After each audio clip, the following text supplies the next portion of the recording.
Hey folks, it's Dr. Gerstmar from Aspire Natural Health.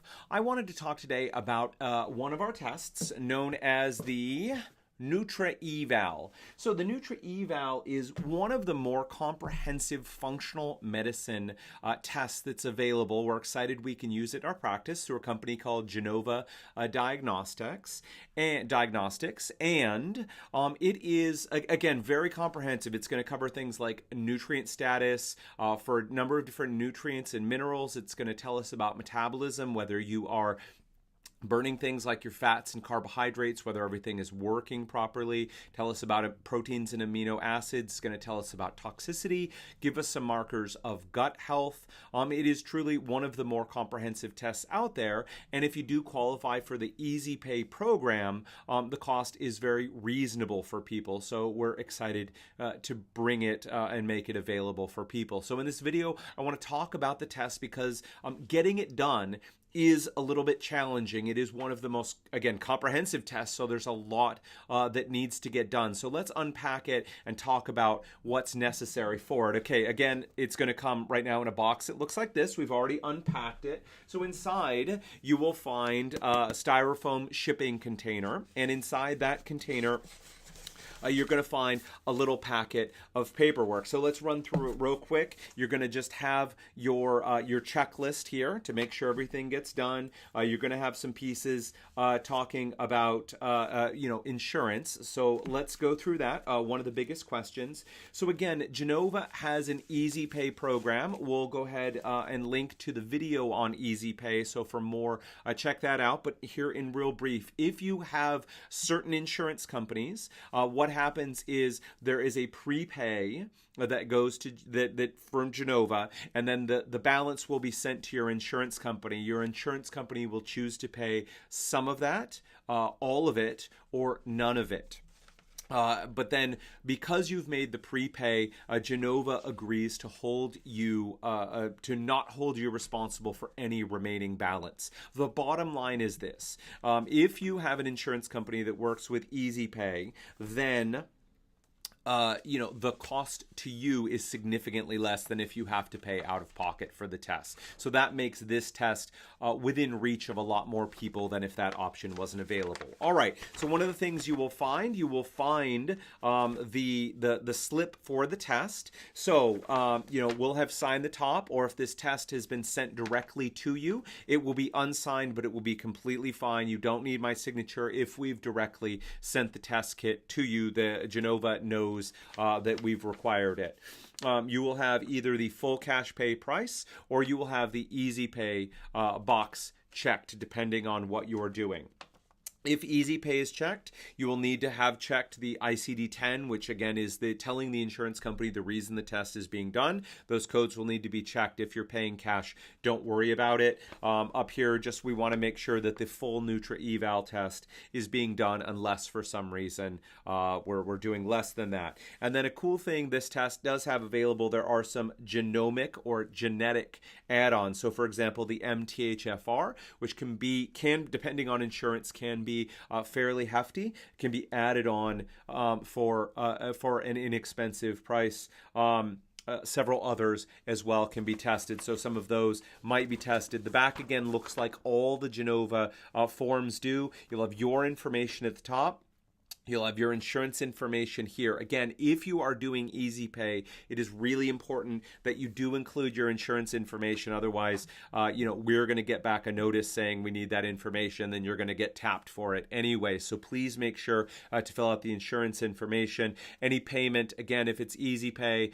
So just the note that has changed since we recorded the other videos is that Genova would like us now, we collect the EasyPay payment and then pay it directly to Genova on your behalf. So if you're doing the EasyPay, there is no payment that you need to make. If you're paying the cash price for any of these tests, you will need to submit the payment information, sign at the bottom. Okay, again, once more, just make sure the front side is filled out. It should mostly be filled out. There shouldn't be a lot for you to do. The back side's really where you come in, filling out your name, your insurance, if there is any payment, and signing the bottom. Okay, so this is critical. Without this, the testing can't proceed forward. But let's go ahead and talk about the tests. So this is generally a two-part test: urine and blood.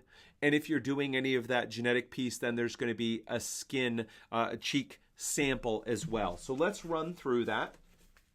Actually, I apologize for jumping all around, but the other side of it is there is a FedEx bag. So once this test is completed at the very end, you will have two options. One is to take it to a FedEx drop site and go ahead and put it, once it's all bagged up, put it in the box and FedEx will pick it up. And the other option is to call FedEx. Again, all the information to call FedEx is listed here. There is no payment. That's the company. They take care of all the payment. So you call FedEx, give them the information, and you can arrange to have FedEx come to your house or come to your work and pick everything up for you. So it can be quite convenient in that way, okay? So again, once the test is complete, FedEx will pick it up from you. Let's talk about some of our other options. So as we go through, you will find we're going to go over these pamphlet on urine collection and saliva, the cheek sample if you're doing the genetics, and a packet on blood collection as well. All right, inside the test kit, we're going to see swabs if you're doing the genetic collection. We'll talk about that in a second, an envelope that goes with it.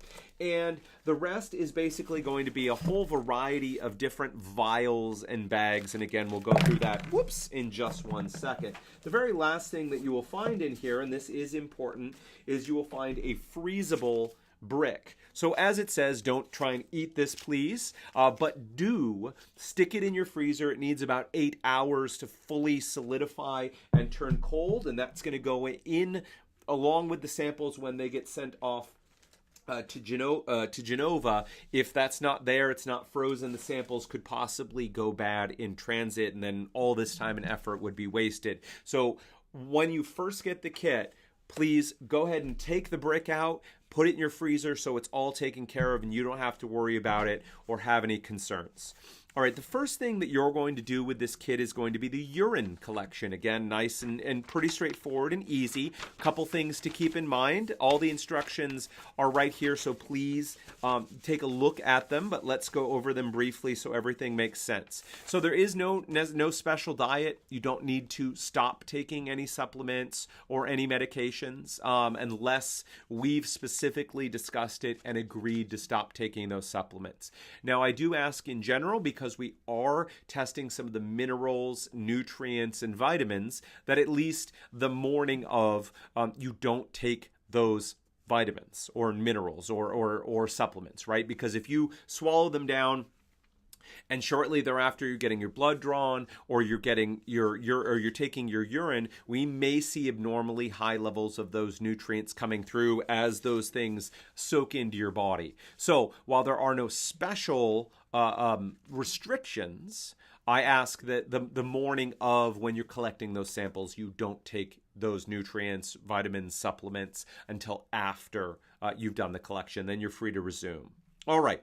So we do ask that when you're collecting the urine, the only special condition is the day before your fluid intake needs to be limited to 8 8-ounce glasses of water. 8-ounce glasses of water, which is pretty reasonable for most people. If you're highly active, if you're sweating, if it's really hot out, if you're very active, you may normally drink more. So we don't want you to get dehydrated and hurt yourself. So just be aware. So if you're collecting this, let's just call it a Tuesday, on Monday, you would limit yourself to 8-ounce glasses of water. You get up the next morning and you'd collect a urine sample. The one other thing to keep in mind is we ask that for any women out there, if you are on your period, you're currently bleeding, you don't collect the sample. That can mess things up. So you will need to wait until after your period has finished. So the basic preconditions, we've rambled on a little bit here. Make sure that the block goes in the freezer so it gets cold.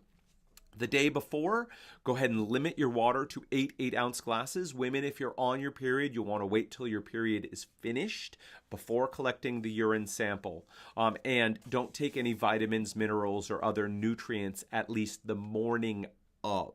All right? So what you do, they say, make sure your name, date of birth, gender, and date of collection are on the tubes, and they give you little stickers there. So your name, your first and last name, the date of birth, the date of your birth, your gender, and the date of collection. That just helps them know that it's the right person they're getting the kits from and keep everything together, not have any confusion. So, one other note, if you wake up to pee during the night, you want to, within 6 hours of waking. So if you're waking at, let's just call it 6 a.m., you wake up anytime after midnight, you're going to go ahead and collect that urine sample. So just have, a disposable cup to keep it in and put it in the fridge until morning. So if you get up at, let's just say 2 a.m. and you have to pee, you pee into the cup and you put it in the fridge until morning.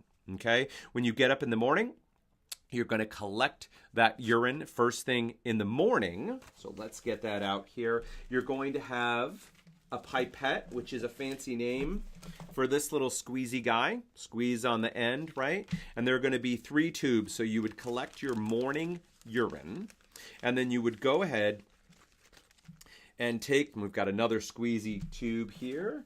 You would go ahead and take your... see, that is not, we've got a lot of tubes in front of us here. So there it is. All right. So we've got 3 tubes and a pipette. So let's just imagine that my tea mug here is the collection cup. Please don't pee in your coffee cup or your tea cup. But let's just use this as an example, okay? You have the urine that you've collected here. Squeezy, collect the urine up. You go ahead and open one of the tubes and you're going to transfer the urine over. Don't overfill it, please. No one wants spilled urine all over the place. But go ahead and fill the tube on up. Close the tube. Repeat. So now you've collected 3 tubes worth of urine. You go ahead and dump out your other cup if there's any urine left over. Throw it away. Or if you're adventurous and you've used your coffee cup, then wash it thoroughly, please. All right. You've transferred it. You've capped everything. Please, you don't need to crush it, but make sure it's on tight. No one wants urine to leak all over the place, okay? Go ahead and shake them on up. Put them back in the bag. This is the biohazard symbol, right? So no one gets confused and decides they want to drink some urine. But go ahead and seal them up. Make sure, again, they're all labeled name, date of birth, gender, and the date and time you collected them.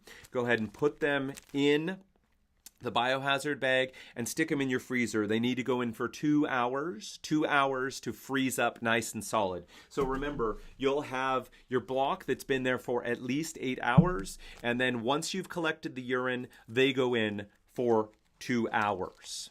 All right, folks, this video is running a little bit long. I know there's a lot to discuss, so we'll cut it off here, and then you can pick up part 2 where we'll go over the blood collection. So very last thing, remember, 24 hours before, make sure the forms are filled out, make sure the brick is in the freezer. 24 hours, if you're having your period, you need to wait until the period is done before you collect the sample. 24 hours beforehand, 8-ounce glasses, that's 5, so let's add 3 more, 8-ounce glasses of water. If you wake up, 6 hours or sooner from the time you get up in the morning, you'll need to collect any urine from that night. Otherwise, you get up in the morning, collect your urine, go ahead and transfer it into these 3 tubes, stick them in the fridge for 2 hours. We'll pick up on part 2 of the Genova NutraEval test, where we'll talk about the genetics and the blood sample. All right, folks, until then, take care.